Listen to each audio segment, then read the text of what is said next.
ஒரு ஊரில் ஒரு அழகான குடும்பம் இருந்தது. அந்த குடும்பத்தில் ராணி, சதீஷ் என கணவன் மனைவி மற்றும் சித்ரா, சந்திரசேகர் என மாமியார் மாமனார் ஒரு குடும்பமாக மகிழ்ச்சியுடன் வாழ்ந்து வந்தார்கள்.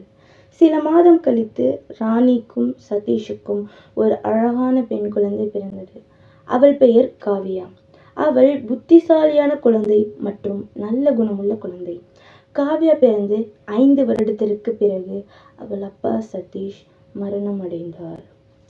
காவ்யாவுக்கு 6 வயது ஆனபோது அவளும் அவள் அம்மா ராணியும் அட்மிஷன் போட ஸ்கூலுக்கு சென்றார்கள். அட்மிஷன் நன்றாக முடிந்தது. காவ்யா 1ஆம் வகுப்பிற்கு சென்றாள்.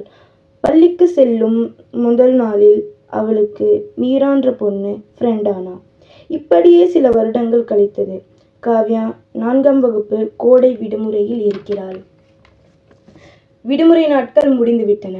5ஆம் வகுப்பிற்கு செல்லும் முதல் நாளை நினைத்து காவ்யா உற்சாகமாக தனது புத்தகங்களையும் யூனிஃபார்ம்களையும் எல்லாவற்றையும் முன்கூட்டியே தயார் செய்து வைத்தாள்.